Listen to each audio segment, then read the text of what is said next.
ओम शांति 24 अगस्त 2024। परम शिक्षक श्री भगवान उवाच।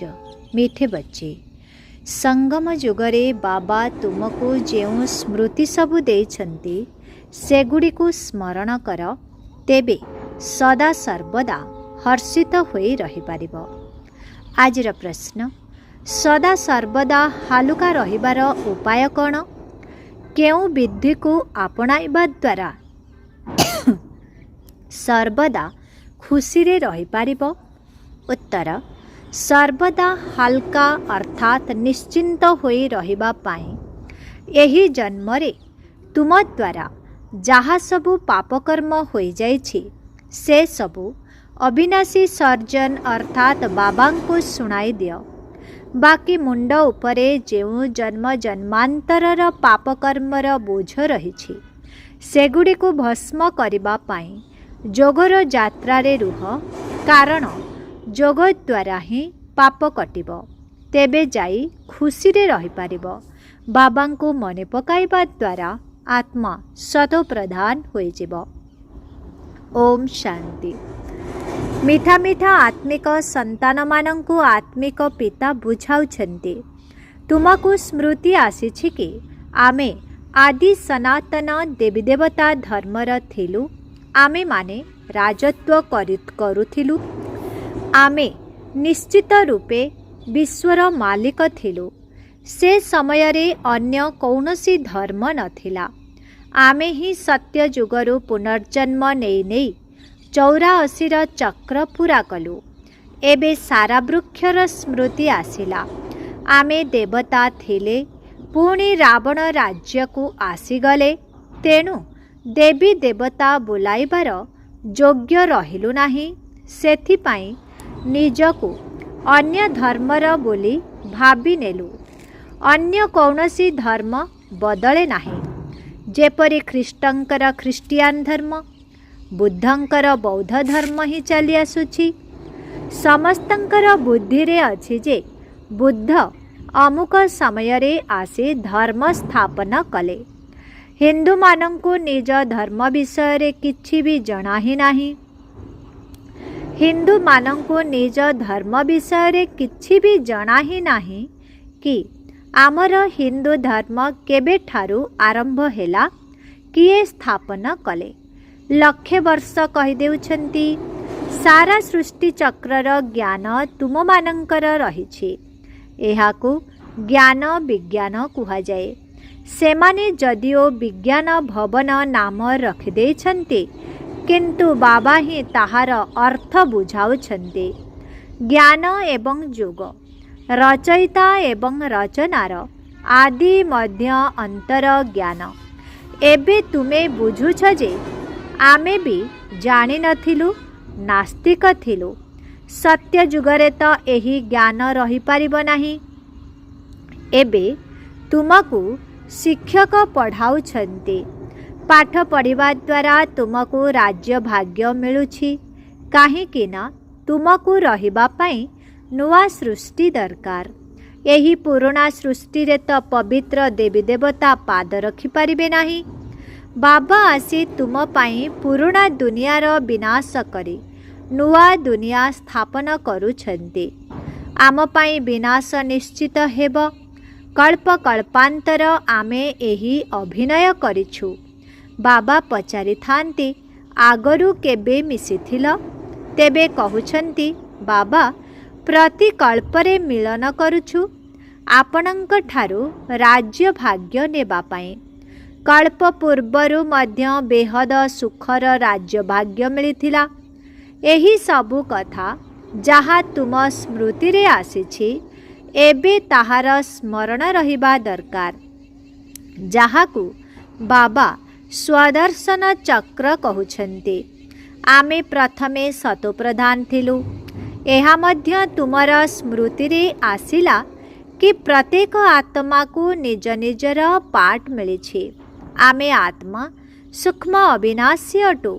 सेथिरे पाठ मध्य अविनाशी भरी रहिछि, जहा सदा सर्वदा चली थाए। एहा पूर्व निर्मित एथिरे किछि नुआ कथा मिश्रण करिबा किंबा काटी दिया जाई परिबो नाही। केही मोक्ष प्राप्त करि परिबे नाही। केही केही मुक्ति चाहुछन्ति। वास्तव रे मुक्ति अलगा, मोक्ष अलगा। एहा मध्य स्मृति रे रखिबाकु हेबो। स्मृति रे रहिथिबो त अन्य मानंकु मध्य स्मरण कराई पारिबे। एहा ही हेउछि तुमर धंदा। बाबा जहा स्मरण कराई देछन्ति ताहा पुणी अन्य मानंकु मध्य स्मरण कराई दियो। ताहेले उच्च पद प्राप्त करि पारिबो। उच्च पद प्राप्त करिबा पई बहुत मेहनत करिबाकु हेबो। जोगरे रहिबा उचित मुख्य मेहनत। एहा हेउछि स्मृतिर यात्रा, जहा भी बाबांक छड़ा आउ केही सिखाई पारिबे नाही। एबे तुमे मनुष्यरु देवता हेबार पाठ पढुछ। तुमे जानिछ जे आमे पुनर्बार नुआ दुनिया को जीवु। तार नाम ही हेउछि अमर लोक। एहा हेउछि मृत्यु लोक। एठारे तो आकस्मिक भावे बसी थाउ थाउ मृत्यु आसी जाउछि। सेठारे मृत्युर चिन्ह वर्ण रहिब नाही, काहेकि ना आत्मा को वास्तव रे काल खाई न थाए। एहा तो कौनसी मिष्टान्न जिनिस नुहे। ड्रामा अनुसारे समय आसिले आत्मा चली जाई थाए। जेउ समय रे जाहाकू जीवार थाए से चली जाई थाए। काल काहाकू धरी रखे नाही। आत्मा गोटिए शरीर छाड़ी आउ गोटिए नहीं थाए। काल बोली किछि भी नाही। ए सबु तो कहानी बसी तैयारी करि देइछन्ति। ताहा हेउछि अमर लोक। सेठारे निरोगी काया होइथाए। सत्य जुगरे भारतवासी मानंकर आयु मध्य अधिक थिला। जोगी जीवन थिला। जोगी एवं भोगींक मध्यरे थिबा अंतर मध्य एबे जଣା पडुछि। तुमर आयुष वृद्धि होई चलिछि। तुमे जेते जेते जोगरे रहिबो सेते पाप भस्म हेबो। उच्च पदवी मिलिबो।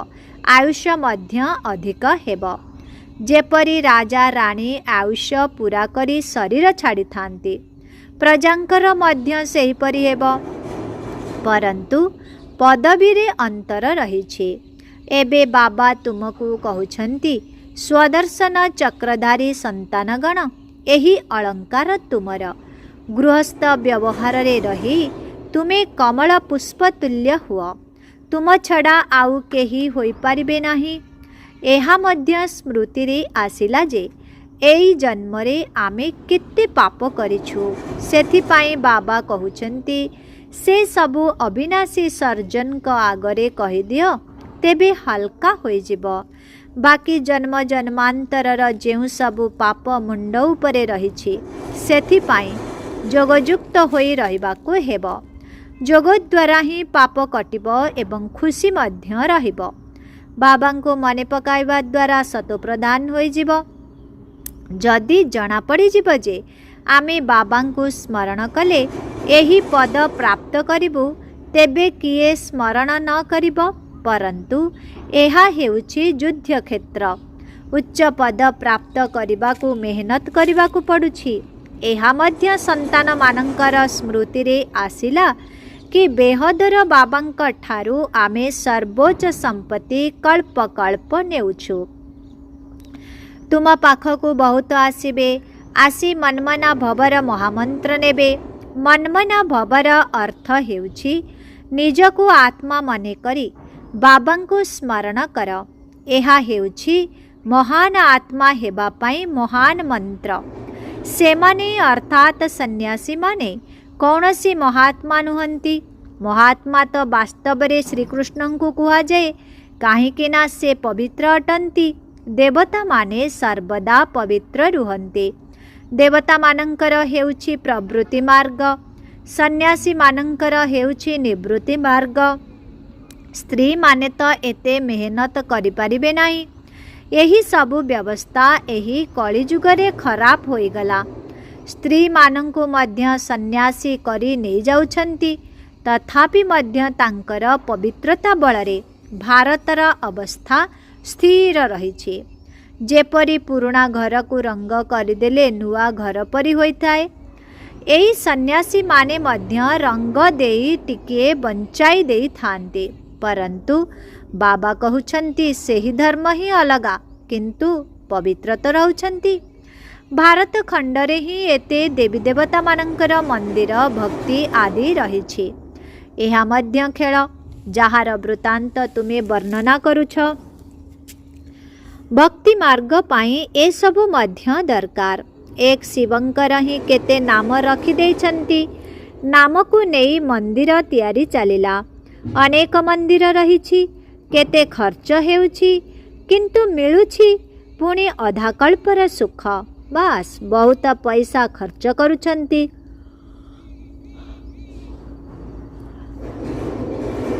मूर्ति गुड़िक भांगी रुजी जाउछि, सेठारे त मंदिर आदिर आवश्यकता रहिब नाही।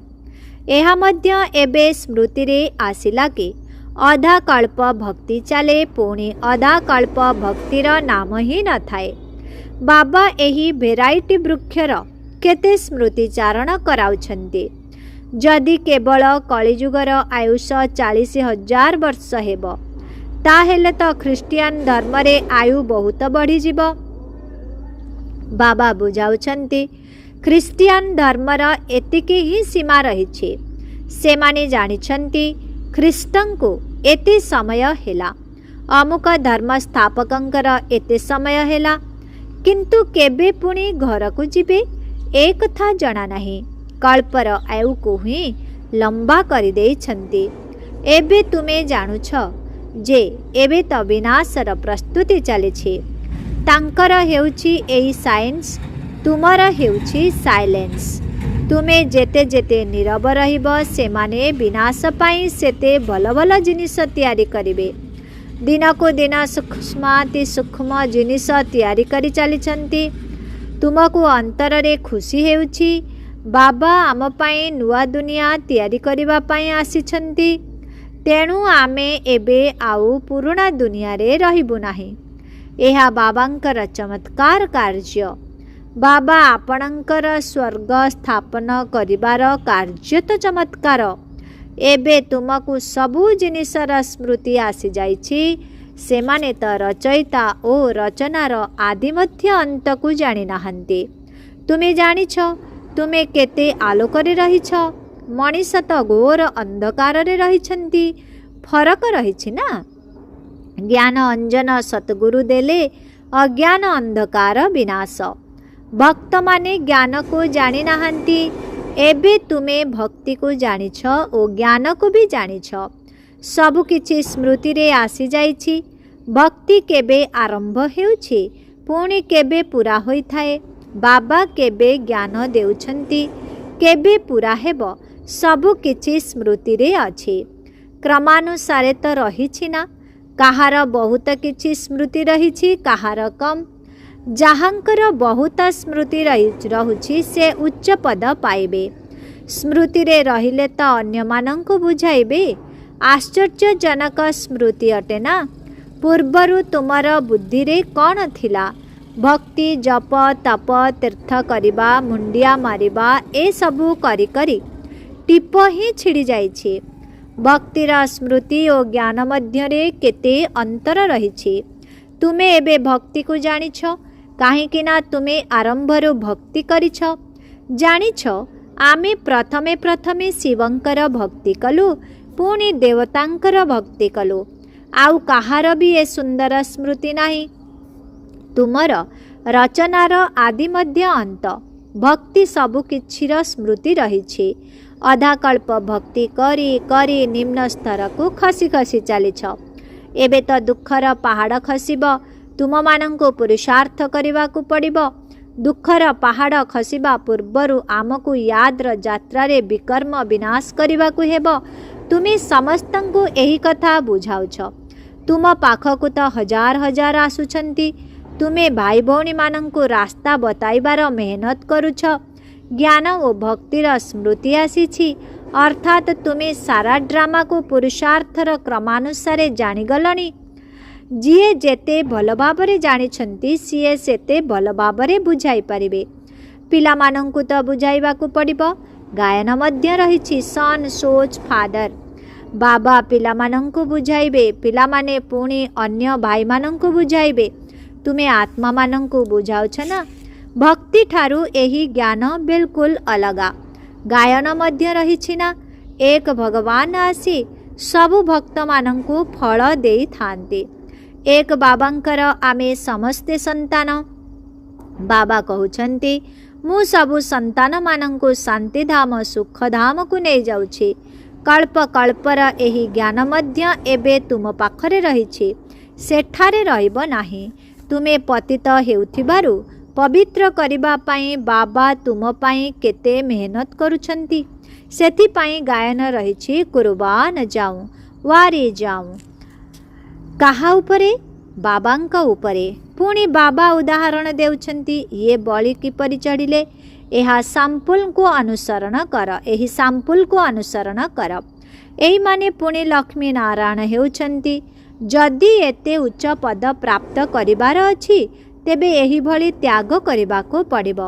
ସାହୁକାର କେବେ ହେଲେ ସମର୍ପିତ ହୋଇପାରିବେ ନାହିଁ। ଏଠାରେ ତ ସ୍ୱାହା କରିବାକୁ ପଡ଼ିବ। ସାହୁକାରଙ୍କୁ ତ ଧନ ସମ୍ପତ୍ତିର ସ୍ମୃତି ନିଶ୍ଚିତ ଆସିବ। ଗାୟନ ମଧ୍ୟ ରହିଛି ନା? ଅନ୍ତିମ ସମୟରେ ଯିଏ ସ୍ତ୍ରୀକୁ ସ୍ମରଣ କରେ, ଏତେ ସବୁ ପଇସା କ'ଣ କରିବେ? କେହି ନେବେ ହିଁ ନାହିଁ, କାହିଁକି ନା ସବୁକିଛି ସମାପ୍ତ ହୋଇଯିବ। ମୁଁ ମଧ୍ୟ ନେଇ କ'ଣ କରିବି? ଶରୀର ସହିତ ସବୁକିଛି ଶେଷ ହୋଇଯିବ। ଆପ ମୁଏ ମରଗଇ ଦୁନିଆ। ଏହି ଧନ ଆଦି କିଛି ବି ରହିବ ନାହିଁ। ବାକି ଗରୁଡ଼ ପୁରାଣ ଆଦିରେ ତ ଡରାଇବା ପାଇଁ ମନଲୋଭା କାହାଣୀ ସବୁ ଲେଖିଦେଇଛନ୍ତି।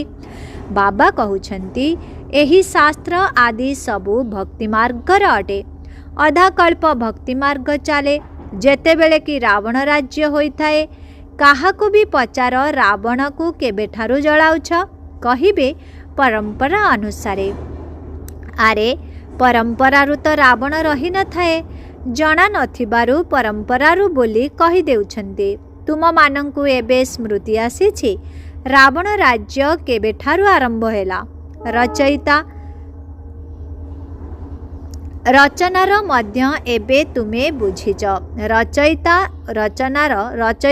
ଏବଂ ରଚନାର ରହସ୍ୟ ମଧ୍ୟ ଏବେ ତୁମେ ବୁଝିଛ। ଏବେ ବାବା କହୁଛନ୍ତି, ସନ୍ତାନଗଣ, ମୋତେ ୟାଦ କଲେ ପାପ କଟିବ। ପରସ୍ପରକୁ ଏହି ସାବଧାନୀ ଦେଇ ଚାଲ। ମିଳିମିଶି ବୁଲାବୁଲି କରିବାକୁ ଯିବା ସମୟରେ ପରସ୍ପର ମଧ୍ୟରେ ଏହି ଆଲୋଚନା କର। ସଂଗଠନରେ ସମସ୍ତେ ଯଦି ଏହିପରି ୟାଦର ଅବସ୍ଥାରେ ଚଲାବୁଲା କରିବେ, ତେବେ ତୁମର ଶାନ୍ତିର ପ୍ରଭାବରେ ଅନେକ ପ୍ରଭାବିତ ହେବେ। ପାଦ୍ରୀମାନେ ମଧ୍ୟ ଖ୍ରୀଷ୍ଟଙ୍କର ସ୍ମୃତିରେ ବହୁତ ନୀରବରେ ଚାଲିଥାନ୍ତି। ସେମାନେ କୁଆଡ଼େ ଚାହାନ୍ତି ବି ନାହିଁ। ତୁମେ ତ ଏଠାରେ ବହୁତ ୟାଦରେ ରହିପାରିବ। କୌଣସି ଗୋରଖ ଧନ୍ଦା ଆଦି ନାହିଁ। ବହୁତ ଭଲ ବାୟୁମଣ୍ଡଳ ରହିଛି। ବାହାରେ ବହୁତ ଛି ଛି ନକାରାତ୍ମକ ବାୟୁମଣ୍ଡଳ ରହିଛି।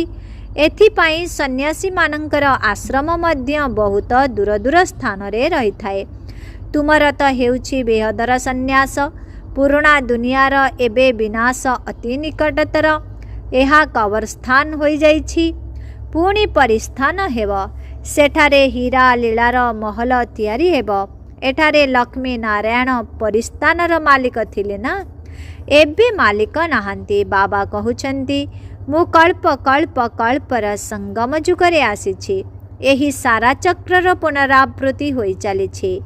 ଏହି ସମୟରେ ଯେତେବେଳେ ବାବା ସ୍ମରଣ କରାଇ ଦେଇଛନ୍ତି, ସେତେବେଳେ ତୁମର ସବୁକିଛି ସ୍ମୃତି ଆସିଯାଇଛି। ପୂର୍ବରୁ କିଛି ବି ବୁଦ୍ଧିରେ ନଥିଲା।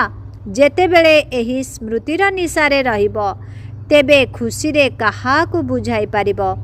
ସ୍ମୃତିରେ ରହି ତୁମକୁ ଘରଦ୍ୱାର ସମ୍ଭାଳିବାକୁ ହେବ। ଆଚ୍ଛା, ମିଠେ ମିଠେ ଶିଖି ଲଧେ ସନ୍ତାନମାନଙ୍କ ପ୍ରତି ମାତୃପିତା ବାପଦାଦାଙ୍କର ମଧୁର ସ୍ନେହ ସମ୍ପନ୍ନ ଶୁଭେଚ୍ଛା ଏବଂ ସୁପ୍ରଭାତ। ଆତ୍ମିକ ପିତାଙ୍କର ଆତ୍ମିକ ସନ୍ତାନମାନଙ୍କୁ ନମସ୍ତେ। ଆତ୍ମିକ ସନ୍ତାନମାନଙ୍କର ଆତ୍ମିକ ପିତାଙ୍କୁ ଓମ୍ ଶାନ୍ତି, ଗୁଡ୍ ମର୍ଣ୍ଣିଂ। ନମସ୍ତେ ନମସ୍ତେ ନମସ୍ତେ ନମସ୍ତେ ନମସ୍ତେ। शुक्रिया बाबा, शुक्रिया। ओम शांति।